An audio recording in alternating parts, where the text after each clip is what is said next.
मेरी माँ दिखने में बहुत खूबसूरत थी। मैं अपनी माँ से मात्र 16 या 17 साल की छोटी थी। दरअसल मेरी माँ की शादी बहुत कम उम्र में हो गई थी। शादी के 1 साल के अंदर ही मैं अपनी माँ की गोद में आ गई थी। मैं और मेरी माँ एक साथ कहीं बाहर निकलते तो देखने वाले हमें बहनें समझा करते। मैं इतनी खूबसूरत थी कि उनकी उम्र का उन पर ज़्यादा असर नहीं हुआ था। पर अचानक माँ एक दिन अपना इरादा मुझे जाहिर किया तो मैं उनके फैसले पर भड़क गई। क्या हो गया है माँ, आपको क्यों खुद भी तमाशा बनोगी और मुझे भी तमाशा बनाओगी? क्यों बेटा, इसमें तमाशे वाली कौन सी बात हो गई है? मैं कोई गलत काम तो नहीं कर रही? मैं माँ को समझाते हुए कहा, माँ सब ठीक है, पर हमारे आसपास के लोग क्या कहेंगे? उन्हें हम क्या जवाब देंगे? माँ ने कहा, किसी को भी हमारे मामले में कुछ कहने का हक नहीं है, क्योंकि हम किसी के मोहताज नहीं। तुम्हारे पापा के गुजर जाने के बाद मैं कैसे कैसे अपनी ज़िंदगी काटी है वो मैं ही जानती हूँ। कोई मेरी मदद करने नहीं आया है। मैं अकेली औरत छोटी सी बच्ची को लेकर कैसे जी रही थी वह मेरे से बेहतर कोई नहीं जान सकता। पर बेटा, तुम्हें तो इस बात को समझना चाहिए। पूरी दुनिया मुझे समझे ना समझे, पर तूने तो मेरे संघर्ष को देखा है। बात यह थी कि मेरी माँ ने अपनी दूसरी शादी का इरादा मुझे जाहिर किया था।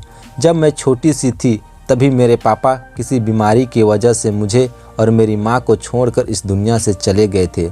पापा के गुजर जाने के बाद माँ मुझे नानी के घर लेकर चली आई और कब तक वो मायके में रहकर अपना गुजारा करती। इसलिए जब मैं स्कूल जाने लायक हो गई तो माँ एक प्राइवेट कंपनी में नौकरी करने लगी। मेरी माँ ने मेरे लिए माँ और बाप दोनों का फ़र्ज अदा किया था। यह कहना गलत नहीं होगा कि माँ ने मेरी परवरिश में अपनी पूरी जवानी कुर्बान कर दी थी। मेरी उम्र अब 16 या 17 साल की हो चुकी थी, जबकि माँ अभी 33 या 34 साल की रही होगी। दूसरी शादी करना मेरी माँ का कोई गलत फैसला नहीं था, पर पता नहीं क्यों मुझे यह ठीक नहीं लग रहा था। मैंने माँ को बहुत समझाया कि माँ, जब तुम शादी करोगी तो सभी यही कहेंगे कि जवान बेटी घर में पड़ी है और माँ शादी करने की सोच रही है। माँ ने मुझसे कहा, बेटा, मैं जानती हूँ कि एक औरत की दूसरी शादी हमारे समाज में गलत मानी जाती है, और यह भी जिसकी जवान बेटी घर में हो। पर बेटा, तुमने कभी सोचा है कि जब तुम शादी करके अपने घर चली जाओगी तो मेरा क्या होगा? मैं किसके सहारे अपनी सारी ज़िंदगी काटूंगी? तुम तो अपने घर की चली जाओगी, और यह शादी मेरी दुख की खुशी के लिए नहीं है, बल्कि तुम्हारे लिए ही होगा। मैंने माँ को गुस्से में कहा, माँ, मेरे लिए यह कैसे सही होगा? माँ ने मुझे समझाते हुए कहा, बेटा, भले ही आज के मॉडर्न ज़माने में औरत जात मर्दों को पीछे छोड़ती हुई आगे बढ़ रही है, मुझे आज घर में मर्दों की ज़रूरत नहीं है।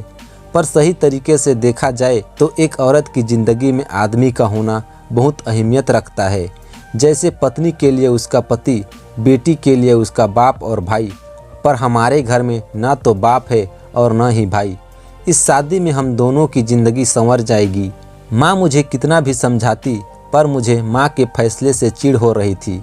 मुझे उनका यह फैसला मानना पड़ा, क्योंकि मैं अपनी माँ से बड़ी नहीं थी, पर एक समझदार औरत थी, और वह शायद जो भी कर रही थी कुछ तो सोच के ही कर रही थी। मैंने माँ से कहा कि माँ, मैं उस शख्स से मिलना चाहती हूँ जो तुम्हारी ज़िंदगी में मेरे पापा की जगह लेने वाला है। कुछ दिन बाद माँ ने मुझे उस इंसान से मिलवाया जो मेरा सौतेला बाप बनने वाला था। उसका नाम सुनील था। उस सुनील को देखने के बाद मुझे हैरानी होने लगी, क्योंकि वह मेरी माँ की उम्र से 2 या 3 साल छोटा लग रहा था। मुझे मेरी माँ की शादी इस सुनील से करना सिर्फ अजीब लग रहा था, जैसे वह आदमी मेरी माँ से शादी किसी साजिश के तौर पर कर रहा हो। पर सुनील ने मेरे सामने बड़े तरीके से आया और वह मुझसे बहुत अच्छे से बात किया। उसने मेरी पढ़ाई लिखाई के बारे में पूछा। मेरे मन में आया कि एक बार उसे पूछूं कि आखिर वह मेरी माँ से शादी क्यों करना चाहता है, पर मैंने नहीं पूछा।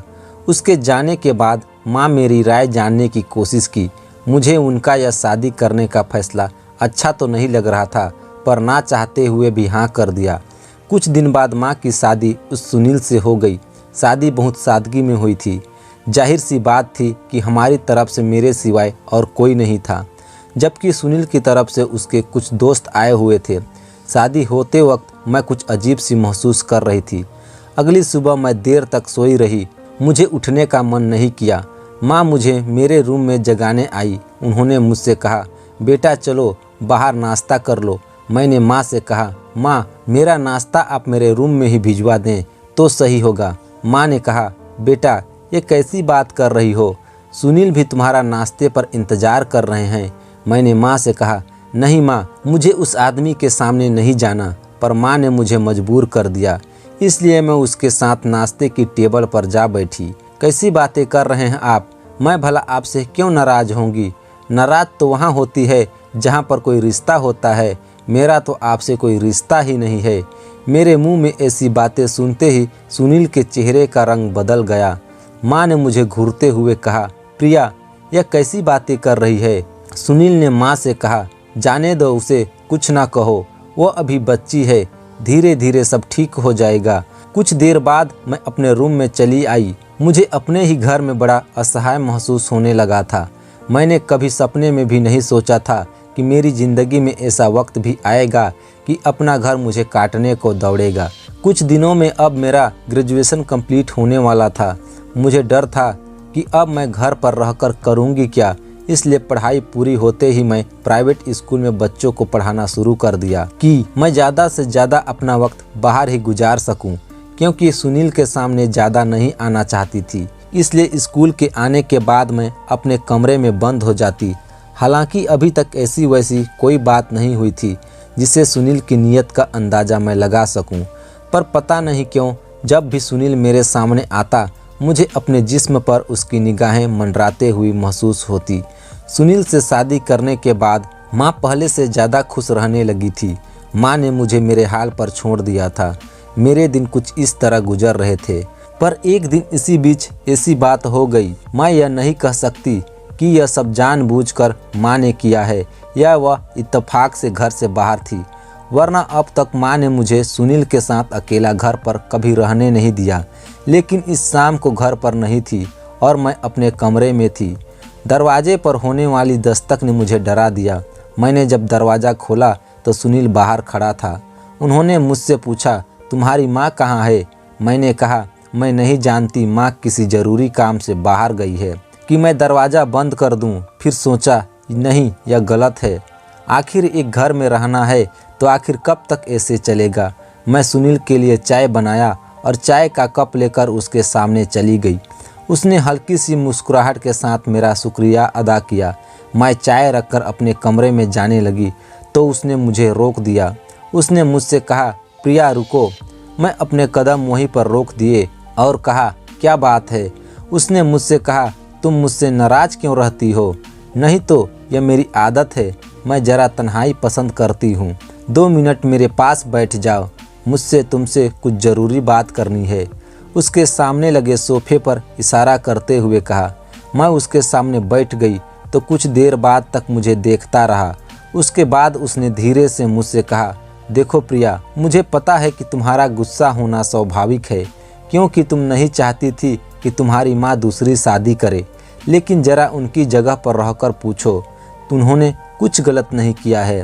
हाँ रही बात मेरी, तुम्हें महसूस कर रहा हूँ कि तुम मुझे शक की निगाहों से देखते हो। मैं तुम्हारी नज़रों में चाहे कैसा भी रहूँ, पर तुम्हारे लिए कभी गलत नहीं हो सकता। मेरे और तुम्हारे बीच नाम का ही सही, लेकिन एक रिश्ता तो है, किस बात की नाराज़गी। मैंने कहा, देखिए मुझे आपके साथ ना तो कोई रिश्ता रखना है और ना ही मुझे आपसे किसी किस्म की नाराज़गी है। आपका रिश्ता मेरी माँ से है, मुझसे नहीं। यही कहकर मैं वहाँ से अपने कमरे में चली आई। एक दिन मेरी माँ ने मुझसे कहा, प्रिया, सुनील ने तुम्हारे लिए एक रिश्ता देखा है। मैंने गुस्से में कहा, अच्छा, तो अब यह सब करके वो मेरे करीब आना चाहता है। माँ ने मुझसे कहा, प्रिया, तुम्हें हो क्या गया है, तुम सुनील के बारे में कैसी बातें करती हो। सुनील बहुत अच्छे इंसान है। मैंने माँ से कहा, माँ, मुझे शादी करनी होगी तो मैं खुद ही रिश्ता तलाश करके शादी कर लूँगी। आप लोगों को मेरी शादी के बारे में फिक्र करने की ज़रूरत नहीं। उस दिन से माँ ने मेरी शादी के बारे में कोई बात नहीं की। भले ही सुनील मेरी माँ का दूसरा पति था, पर उसकी बताई हुई शादी मुझे हरगिज नहीं करनी थी। मुझे पता था कि शायद यह सुनील की कोई चाल होगी। सुनील जैसे लोगों से मैं अच्छी तरह से वाकिफ़ थी। इसलिए मुझे हर कदम ठोक ठोक के चलना था। लेकिन सवाल यह था कि मैं इस माहौल में कब तक रह सकती थी। मुझे शादी तो करनी ही थी, वह भी बहुत जल्द। यह बात मेरे दिमाग में अब ज़ोरों शोरों से चलने लगी थी कि मैं शादी करूं तो आखिर किससे करूं। मेरा कोई बॉयफ्रेंड भी नहीं था और मेरे जान पहचान में कोई ऐसी शादी भी नहीं थी। मैं इसी सोच विचार में थी कि अचानक मुझे कोई मिल गया। जिस स्कूल में मैं पढ़ाती थी, स्कूल में एक लड़का आया जो मेरी तरह टीचर था। देखने में भी काफ़ी खूबसूरत था। उसका नाम प्रीतम था। धीरे धीरे मैं प्रीतम को पसंद करने लगी और वह भी मुझे पसंद करने लगा था। धीरे धीरे हम दोनों की दोस्ती हुई और दोस्ती के बाद प्यार, प्यार के बाद अब बात शादी तक पहुंच आई। पर मैं प्रीतम से कुछ छुपाना नहीं चाहती थी। मैं अपने घर के हालातों के बारे में उसे बता देना चाहती थी, क्योंकि प्रीतम एक बहुत अच्छे इंसान थे और मैं नहीं चाहती थी कि उन्हें मेरे बारे में बाद में पता चले तो उनके दिल को ठेस पहुँचे। इसलिए खुद ही मैं एक दिन प्रीतम से अपनी बात कह डाली। प्रीतम, क्या तुम मेरे बैकग्राउंड के बारे में जानते हो? मेरे घर के हालात क्या हैं? मैं कहाँ की रहने वाली हूँ और किसकी बेटी हूँ और किस खानदान से हूँ? प्रिया, मैं बस तुम्हें जानता हूँ। मुझे तुम्हारे बैकग्राउंड के बारे में कोई दिलचस्पी नहीं है। फिर भी प्रीतम, तुम्हें मेरे बारे में जानने का पूरा हक है, क्योंकि मैं नहीं चाहती कि तुम्हें कुछ भी बाद में पता चले कि तुम्हारे दिल को ठेस पहुँचे। प्रीतम ने मुझसे कहा, ठीक है, तुम बताना चाहती हो तो बता दो। मैं प्रीतम को अपनी माँ की दूसरी शादी और सुनील के रवैये के बारे में सब कुछ बता दिया। यह सब सुनने के बाद प्रीतम में कोई फर्क नहीं आया। वह प्रीतम ने मुझे समझाते हुए कहा, प्रिया, क्या हुआ? तुम्हारी माँ ने दूसरी शादी की है। दूसरी शादी करना कोई गुनाह है? जरा उनकी जगह पर रह कर देखो। मैं प्रीतम से कहा, मुझे मेरी माँ की दूसरी शादी में प्रॉब्लम नहीं है। प्रॉब्लम है तो उस सुनील से। पता नहीं क्यों जब भी मैं उसके सामने जाती हूँ मालूम पड़ता है वो मुझे घूरते हुए देखा है। प्रीतम ने कहा, प्रिया, तुम कुछ ज़्यादा ही सोचती हो शायद। सुनील तुम्हें घूरता नहीं, तुम्हारे देखने का नज़रिया गलत है। बस अपना नज़रिया बदलो, सब कुछ हो जाएगा।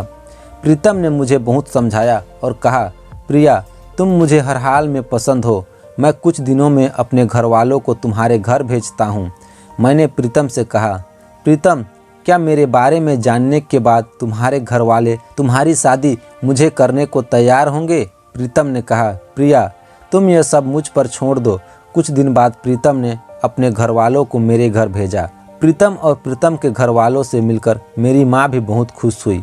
कुछ दिन बाद हम दोनों की सगाई हुई और सगाई के कुछ दिन बाद हमारी शादी भी हो गई। मैं अपने ससुराल आ गई, यानी कि प्रीतम के घर। प्रीतम के घर आने के बाद मैं चैन की सांस ली, क्योंकि सुनील जैसे इंसान के चुंगल से मैं बच गई थी। मेरे ससुराल में सभी लोग बहुत अच्छे थे। प्रीतम के घर वाले बहुत बड़े बिजनेसमैन थे। पर एक बात मुझे समझ में नहीं आ रही थी कि प्रीतम के घर इतना पैसा होते हुए भी प्रीतम एक छोटे से प्राइवेट स्कूल में पढ़ाने क्यों आया था। इस बात की जिक्र मैं प्रीतम से की थी, पर प्रीतम ने मुझे कहा, प्रिया, समय आने पर तुम्हें सब कुछ पता चल जाएगा। शादी के पग लेने के लिए मुझे अपने मायके जाना था, पर पता नहीं मुझे अपना मायका काटने को दौड़ता था। माँ के सिवा मेरा वहाँ कोई नहीं था। इसलिए मैं प्रीतम से कहा, प्रीतम, मुझे नहीं जाना, माँ को ही किसी दिन बुला लेंगे। प्रीतम ने मुझसे कहा, नहीं प्रिया, यह एक रस्म होती है, हर लड़की जाती है, तुम्हें भी जाना होगा।